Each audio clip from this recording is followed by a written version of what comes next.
Hello you guys, welcome back to my channel. Thank you so much for being here. I asked you during the week to ask me whatever you wanted. I specified whatever you want unless it's rude or gross. And to be fair, people respected that because a lot of the times you get some rude and some gross DMs. You should see some of the stuff that comes in. Anyway, that's off topic. We will start with, when did you start running? Even though I just feel like that's the most relevant, you know? So I'm gonna try quick fire through these questions, but sometimes I can't stop yapping, so do forgive me if I talk for too long. This will be my longest answer because it's kind of a story. But basically, when I was in school, a teenager, this girl thought there was something fundamentally wrong with her that I couldn't run that much. Like, heart rate would skyrocket through the roof. Even if I was doing like an 8-9 minute pace, skyrocketing heart rate. I could not run for 100 meters. I remember I would like look at a tree and I would try to run to it, and if I did, it would be like, and that's fine, but I got in my head so much that I could not run and there was something wrong with me.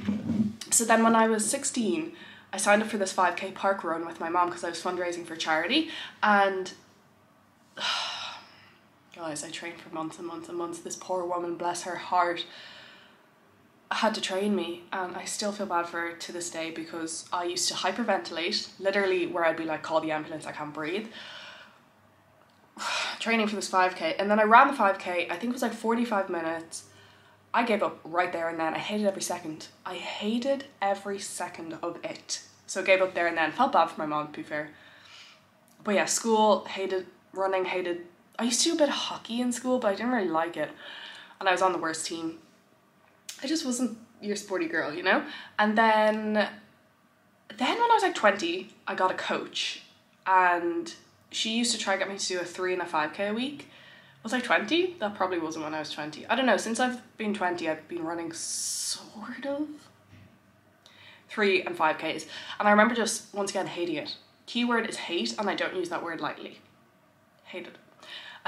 So I got B25, which was last July, and I was like, you know what, I'm absolutely sick and tired of being young, healthy and able-bodied and not being able to run a 5k without feeling like I want to physically combust. So I signed up for the London Marathon, which was so rogue. I remember everyone was just like, what?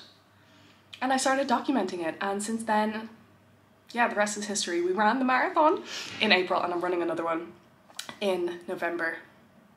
Keep an eye on my Instagram because I'm announcing that literally in 7 days. I'm so excited. But I ran the marathon at an 8:01 pace, minutes per kilometre. Slay. Honestly had the time of my life. 2 people asked about underwear recommendations. Someone said, running underwear recommendations, no to cheese grater thongs, fair. The other person said, sorry if this is too private, but underwear recommendations for long runs. I don't like promoting fast fashion. I mean, if someone specifically asks me like this, I will usually just DM them. I don't like publicly saying it, but because I know this is kind of like, people really, this is important, like underwear recommendations. Like I really agree with that because you can be so uncomfortable. I get all of mine from Primark or Pennies, wherever you are. That's my boyfriend. Excuse me. Yeah, I get all types of different ones, and they're all so comfy.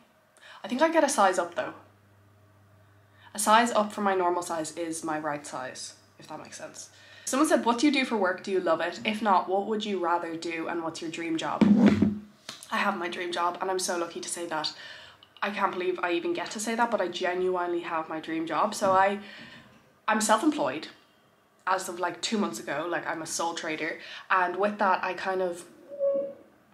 work for my family business, but I kind of outsource my work. So my family business, we're called Wicklow Way Wines. We make strawberry, blackberry and raspberry wines in a country, which is Ireland, that does not make wine. We thought we'd be crazy and make strawberry, blackberry and raspberry wines.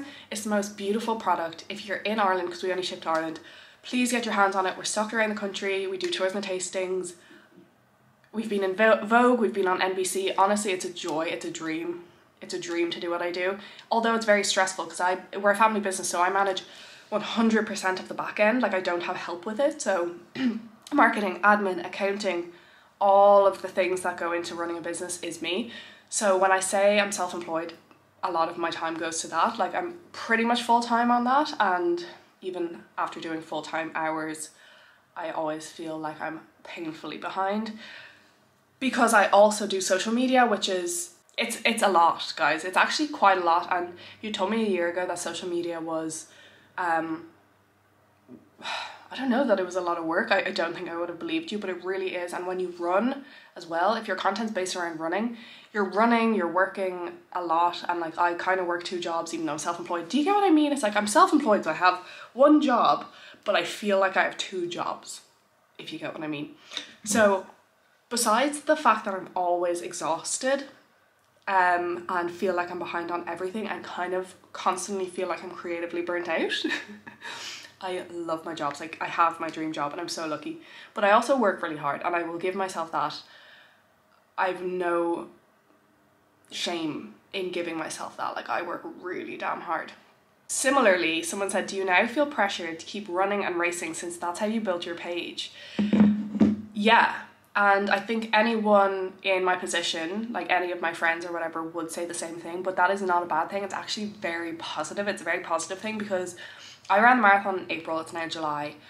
I've been to the gym twice, and if I didn't have my page built around running, I would have only run possibly twice.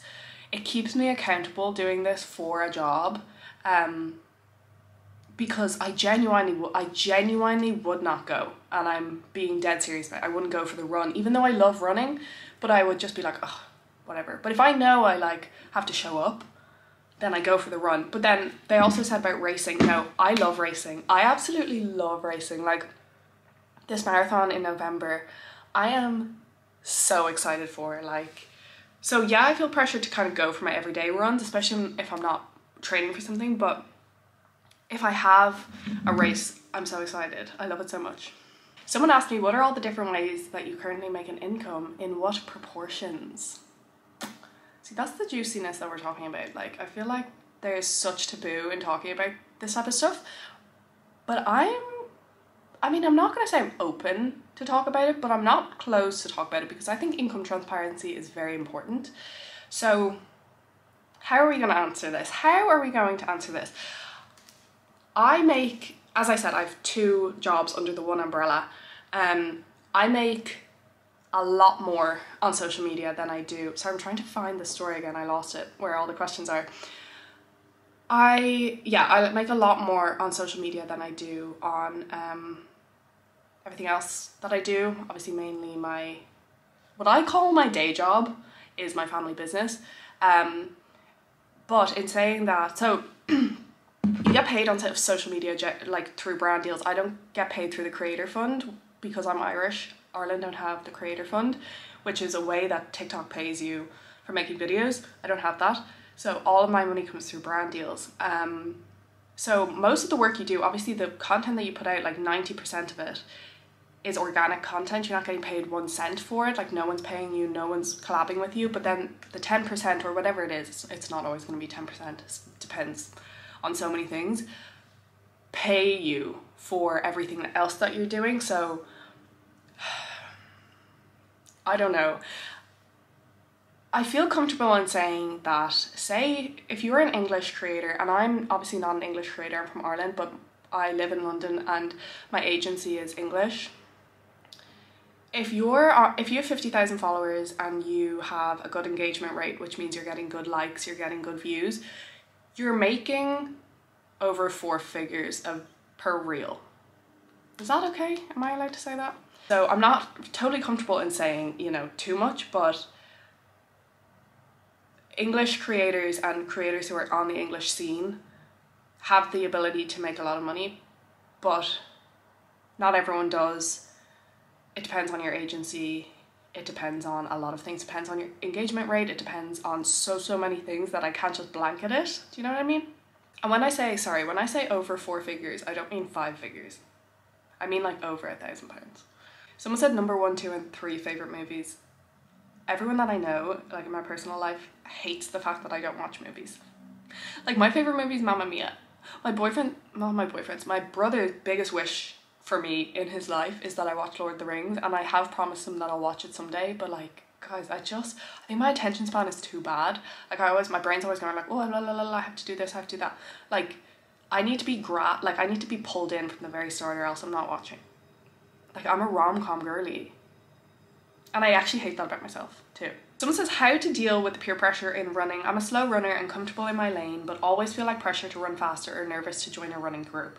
Okay, firstly, I'm so happy that you're comfortable in your lane, because that's genuinely 90% of what matters, because running is a solo sport for the most part. Obviously, it's great to join run clubs or to have a friend that you can run with, but like, if you have the confidence to go out and run yourself, no matter your pace, that's all that matters. And if you don't have that confidence, because a lot of people don't, and that's why I'm saying that it's amazing that you do, you need to remember, I want to grab your head right now, okay? Grab your head and remind you, nobody cares. Like, no one's watching you. Everyone is worried. Like, if you're worried about that in yourself, why do you assume that other people aren't consumed with themselves? We are not the only people that are consumed by ourselves. Everyone in the world's consumed by themselves. Like, no one's watching you. But when it comes to like run clubs, I actually find that tricky, because I do not recommend going to a run club where you don't know, like, if they don't publicly advertise their pace that they run at. Like, I have 2 run clubs, London and Dublin, and my pacing, I put it in the bio of our Instagram pages, is 7 minutes per kilometre, 8 minutes per kilometre, and run walk. And I started my run clubs my London run club in October, and I've seen a lot of run clubs pop up that have slower pacing now, but a lot of them don't, and a lot of them will say they're inclusive, but they're not. So be careful. If you're not sure, ask them, like DM them, phone them, ask them, because I actually think that if you go to a run club where they don't cater for your pace, but they call themselves inclusive, you're gonna leave and feel so bad about yourself. So you need to know what you're getting into. So I can understand your nerves for joining a run club, I really can, but just make sure you're finding one that is suited for you, because that's so important, guys. Someone asked, how was your secondary school experience and how did you do in your leaving cert? And then someone else asked, did you go to uni? So leaving cert, for anyone who doesn't know, is like the GCSEs, or like the exams you do when you're just about to leave school. Also, can you hear my washing machine? You definitely can. It's very loud, I'm sorry. There's like, you know, London apartments, they're small. There's nowhere I can go where you can't hear the washing machine. Anyway, the exams you do when you're like 17, 18 and you're leaving school, I actually did like the country average. Like, I was one of those students that, like, I come from a family of entrepreneurs, of like go-getters, of high achievers, and I did not achieve in school. I'm not saying that getting the country average is bad, but like, I had all this like ambition, and I am naturally really smart, but I wasn't using it, and I found it really hard to, I didn't feel like the school system was made for me, really.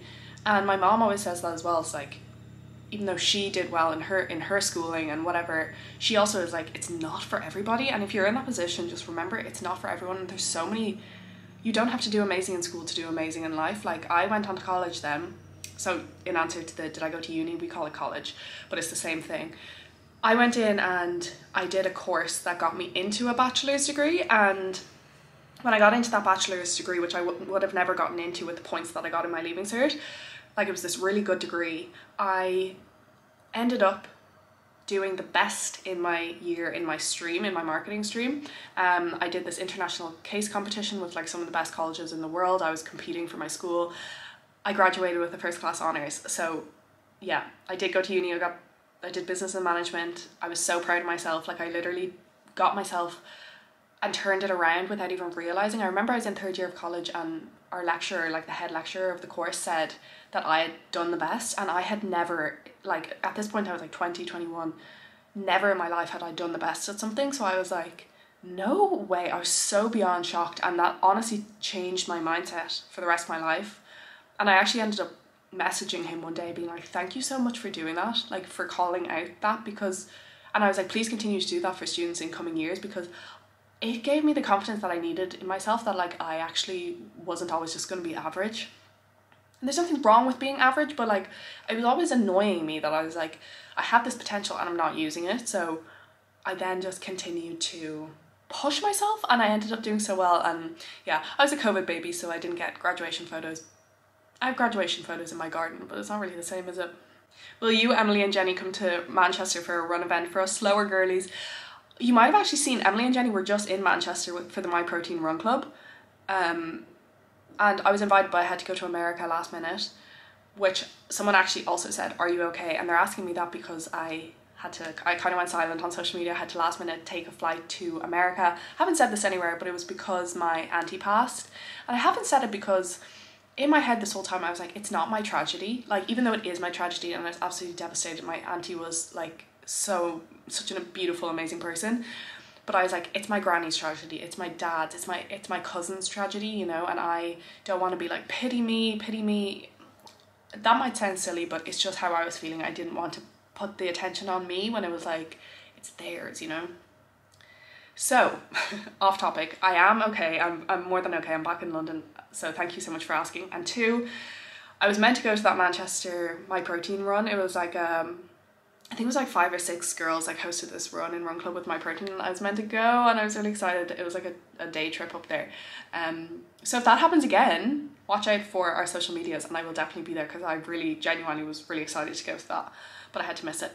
How do you get out and run on days when you'd rather do anything else? So personally for me, there are weeks I go through this intense like motivation wave, and if I'm in that bad like downward wave, first of all, there's nothing really wrong with that. Like, I've given myself so much grace over the last few months since I ran the marathon, because there's nothing wrong with not wanting to go for a run. Like, but if you're just feeling like, oh, I really want to be able to run, but like I'm just feeling lazy or whatever, know that you're in that phase and book in some runs with friends or runs with run clubs. You need to get accountability, and I genuinely think that's one of the only things that'll genuinely work.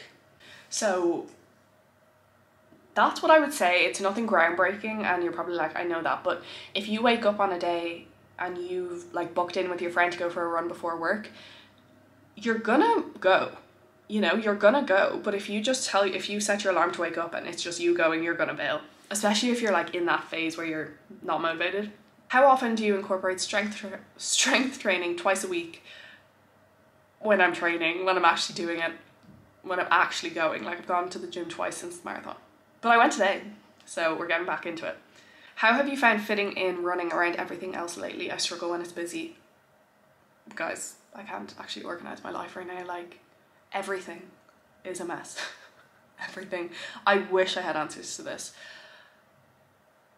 I wish I also was someone who would get up in the morning. As I said, I need to book in with friends to go for runs. Like, Jenny had to force me.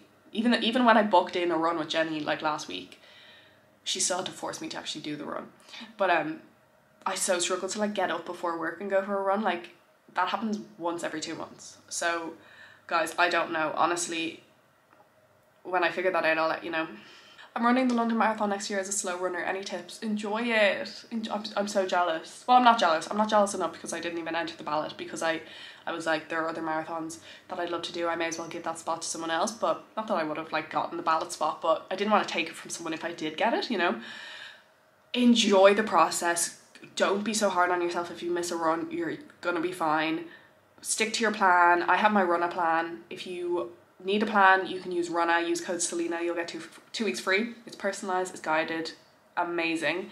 Yeah, run with friends. When you're in that phase where it's like heavy, intense training, like, you might have to, someone actually else asked somewhere, how did I fit in like intense marathon training with like seeing my friends?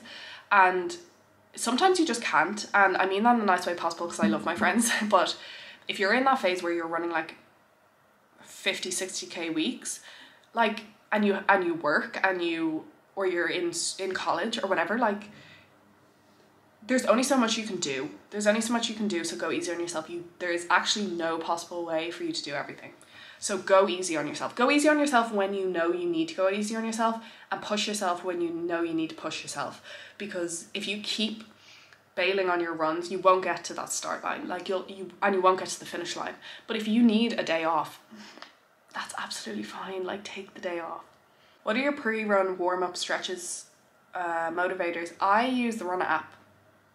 They just have the stretches like you can just hit like stretches. Why can't I speak? There's like a stretches setting before every run. And I'm not actually confident enough in telling you what they are because I'm not a coach and I don't want to like end up getting you injured. I'm always so cautious in like giving advice like this because one, I don't stretch enough, and two, I'm not a coach, like I'm just a girly, I'm just girly pop, so I use the Run app. How do you pee in a marathon? There's loads of porta potties. I actually didn't pee once in the marathon, and then I got to the end and I was still fine, and then I ended up having to jump out of an Uber early, jump into a Costa that was closed. I was banging on the door, I need to pee. So please pee in the marathon. What trainers did you wear to train for the marathon? I trained in the Hoka Arahi 6s. I loved them. But trainers have like a 600 to 800, I think, kilometer lifespan. After that, you've like a greater risk of being injured and stuff because they just wear down. So I still have them, but I don't wear them anymore. But I loved them. But I would recommend getting a gait analysis if you're marathon training, because you need to get a shoe that's like right for your feet and for your legs and stuff, or else you could get injured. It's very important. I ran in the Adidas Adizero 8s, I think, which were also so comfortable. My mom the other day, because I ran the marathon with Adidas, so I was sponsored by Adidas, and they sent me two of the same pair of shoes, I think by mistake to be honest, but I ended up giving one to my mom, and she said to me the other day that they're her favourite pair of shoes she's ever worn in her life. They're just so light and comfortable, breathable. I didn't get one blister. I did wear blister plasters, but my feet were like so fine after the marathon. When are you coming to the Netherlands so we can run together? I'll be in the Netherlands in October for the Amsterdam Marathon. I'm not running it. I haven't just given myself away. I'm not running it. My brother's running it and I'll be on the sidelines. So if you see me, come say hi. Any tips on fitting and packing a running vest? I have the Solomon Active Skin 4, I think. And I just shove, guys, I shove everything in. Like, I shove it in. If you have a vest that has enough room, like the Solomon has so much room, you should be able to fit everything. Let me know what vest you have, because I've actually never had a problem with fitting anything. Like, my Solomon fits my keys, my 2 soft plastic water bottles, jellies, my phone. I mean, it's a tight squeeze, but like it fits everything. As a fellow Irish girlie, what do you miss most about home, and what's the best part of living in London? So I moved to London 2 months ago. I was an emotional wreck literally from New Year's about moving. I was so nostalgic about moving. Like, I could honestly write a book about how emotional I felt. Even though it's so close, and I've been coming back and forth here for a year, so I knew the whole time how much it was the right decision for me, how much I love London, like everything. I just was so nostalgic about moving away from home, because I love my home. I love Ireland, I love my family, like they're the greatest joys in my life, honestly. What I miss most are my family and the food, even though I love like the food in London and stuff. But just like a home comfort meal, you know. But in saying that, I was literally in Ireland like 2 days ago, and I've been home twice. So I feel like I haven't had that feeling of like, oh my god, I miss home, because I just haven't been gone long enough, you know. And I have to go home every month because I have my run club, my monthly run club, Runners High Dublin, every month, so I'll be back every month. So I don't feel like I'll ever get that feeling of like I miss home, because I'm also so busy just day to day that it's like I can't, there's just too much to even like think about, you know. The best part of living in London is everything. I love it here. Sometimes I wonder, like, do I love the life I've built for myself here, or do I love London, or do I love both? And I've recently realised I love both, like everything about it. Like getting to walk out and be able to just jump on a Lime bike, or like just walking everywhere. Like, I really love that, because at home I rely heavily on a car. And just like there's so much to do, and like just walking on the river, and like seeing, like I've made new friends over here, seeing those new friends, but also connecting with my best friends from school who have moved over here too. Like I just love it. And also there's so much, like the running social media scene over here is really massive, so it's like I get to really live in that now that I'm here. Like, get to go to all the events. Like, I missed so many events last year. But yeah. How'd you meet your boyfriend, and how long have you guys been together? And then someone else asked, have you and your boyfriend talked about marriage? So yes, we have talked about marriage, but like I'm in no way ready to get married, like whatsoever, so it's gonna be a while away. Also, how do people afford weddings? Like, they're so expensive. Sometimes I'm like, will we just have a courthouse wedding? I don't know. We'll see. How'd you meet your boyfriend? So we met in work when I was 20, and we're now nearly 27. He's a chef. He's now working in like a fine dining restaurant in London, which is why he moved here last summer. He moved here for a job opportunity, which I was like, you need to go. I don't even know if I said that. I know a lot of people will know this already, but he moved to London last year. He got this job opportunity. I was like, that is such an, like, I cannot believe you even just got that. Like, you need to go, like, jump. is with this like celebrity chef, and I was like, you need to go. So yeah, but when we were 20, he was not working in like some, well, I mean, the place was a nice place that we worked in, but it wasn't like a fine dining celebrity chef restaurant. But he's worked his bum off over the last few years to get to where he is. Anyway, so he was a chef, and I was just like on the tills making coffee, and I kind of friend zoned him for a while, even though I was obsessed with him. You know, why do we do that as girls? But the rest is history. We're nearly 27, and yeah, what else? Oh yeah, how long have you guys been together? So 6 and a bit years, and now we live together actually as well, which is nice. What are your fueling strategies for running? You're gorgeous, by the way. Love you. When I'm doing a run that's over 10k, I take a gel every 7 kilometers, and right before a run I'll have some like quick absorbing carbs like a Squares bar, bread, banana, stuff like that. Again, I'm not a coach, so please don't fully trust me, but I think there's a lot to be said in an everyday person like me just sharing what works for them. Like, there's a lot to be said for that, you know, but something that works for me mightn't work for you. What running gels do you use? I use the High Five gels. I also like the Power Bar. I think they're called Power Bar runs, and I'm also about to try my protein gel, so I'll let you know what they're like. Do you wear a watch for your runs? I do. The Coros Apex 2, Dusty Pink. I love her. The battery life is like 2 weeks. Well, at least a week. It's so good. What's your guilty pleasure song? Stole My Heart by One Direction. Where would a dream run club location be for you, like anywhere in the world? New York City. New York. And I want to do it with someone. Like, I'd love to do it with Jenny, like a little collab run club, like Runners and Stunners x Runners High. I would love that. Also a little like exclusive behind the scenes that I haven't said anywhere.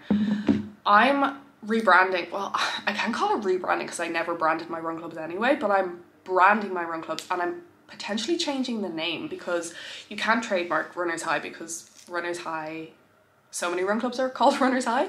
So if you have any ideas, I don't want it to be like slow. I don't like, even though my run clubs are for like slower paced girlies, I don't want the name the name of the run club to be anything to do with being slow. I want it to be like empowering. And so if you have any ideas, because I genuinely can't think, guys. Running shorts with no chafing. So these guys, as I said, I ran the London Marathon with Adidas. So these were kindly gifted to me, and I will say they're expensive, okay? I'm pretty sure these are over £100, and I realise that that is expensive, but since you're asking me, and these are genuinely the only ones I have genuine experience with, I ran 42.2k in these, and they did not chafe me. And my body shape is like that, like I have thick thighs, and no chafing, not even a sign of like a start of chafing. They were so comfy because they have this underline and then like an over short, and they were just so light and so comfy. They're the Adidas X Stella McCartney shorts. Does it say what they're called? I'll put it on the screen. As I said, I'm not going to go and tell you guys a pile of shorts that I haven't even tried. I've tried them and I can tell you that they work. I have a lot of pairs of shorts, but I haven't worn them on like long runs. Do you know what I mean? Has it been difficult to adjust living with your boyfriend? I'm feeling like I've lost my space. So, no, it actually hasn't. But I will say my boyfriend works long hours, and I work from home, so I have a lot of not downtime because I'm working, but you know, quiet time where there's no noise. Like, I get a lot of time to myself, and then he works quite late. Like yesterday he worked a 16-hour shift. So I get a lot of time to myself, and then when I do see him, like we both have Sundays that overlap off. It's always special. We do something together, and then he has Mondays off, I work Mondays. So it's kind of like we both have those times for ourselves where we're not with the other person, and then when we do have time together, it's like really nice. So I would say, if you feel like you've lost your space, I'd say it's very hard if you both work from home, or if you like hybrid work, and you both do. You need to find things that you do by yourself, and you need to like talk about it. You need to communicate and be like, I need this for my mental health, for our relationship. I need to go and do this thing by myself. Like, it might be a Saturday where you feel like, oh, I should be spending it with him. You don't have to. If you need that time to yourself, if you want to go get a coffee by yourself, read a book, do it, because it's so important, because it'll, as I said, it'll help your relationship. Last question. What's your favorite lesson you've learned this year? I have two. One, life is short, and I learned that through my auntie's passing. She was only 58 years old. My dad just turned 60, and like my brother just turned 29. I'm turning 27, and I'm just like, life is short. I want to get off my phone more, like instead of just doom scrolling. I want to get off my phone. I want to be present. I want to spend quality time with people. Like, life is so short. Two is that this life is mine, and if I live for other people, I'm living for other people. I'm wasting the one life that I have. This past year, I gave up on caring what people think. Like, when I was in school, I used to care so much what people think. It almost like pains me to look back on. I'm just like, oh, Selena. But like, I'm so proud of the growth. And the girl, like the 15-year-old Selena, like, I just want to hug her. Like, she did her best, but it's like, she cared so much what people thought. She didn't do things because of what people, she was putting herself to the side. When you care what people think, and you're putting yourself to the side and putting that person where you want to be. It's like, put yourself where you want to be. Start the run club. Like, if I could tell myself last year, I'd be like, start the run club, start social media, like, connect with people, build your community. Like, it's life-changing when you put yourself first. Like, it's life-changing. The amount of stuff I've achieved, and even though it still makes me so uncomfortable, like, I've done interviews, I've spoke on stage, like, I've hosted run clubs, like, that. It was so, like, I feel like people would be so shocked if people knew me at 15 and they saw me now. I feel like it would be quite shocking, because I'm such a different person. And even now to this day, like, I show up at a run club and I'm like, I'm actively uncomfortable. Like, I'm uncomfortable. My own run club, and obviously at your own event, you're meant to, everyone's looking to you to be the confident one, but it's like, I'm still nervous, you know. I feel nervous sometimes. I forget what to say. I try my best, but it's like, I'm trying my best, that's all I am. I'm 26, like, this is all so new to me. Like, I'm only a young girl making it work. So it's like, I've learned that I need to push through being uncomfortable to get to this place of like utter joy and fulfillment, and I feel like I've gotten there, and I'm so proud of myself. I'm so proud of the work that I've done in my life, honestly, to get me to where I am. So yeah, I think that's all the questions I'm going to ask, because I have a cough and it's actually hurting my throat speaking through this long. But thank you so much for all the questions. If I didn't get to your questions, please ask it again in the next round of questions that I ask. I always ask them on my Instagram story, which is Selena Stevenson, but the 0 at the end, or the O at the end, is a 0. I'll put it on the screen. But yeah, thank you so much for being here, and I cannot wait to share with you my next marathon training block. It literally is in 7 days from now, so if you're interested in that, I'm going to be recording, I'm going to be filming it all. Well, not filming it all, but I'm going to be documenting it on YouTube. So follow along, like, share, comment, whatever it is that you like to do, and I will see you in the next one. Thank you guys.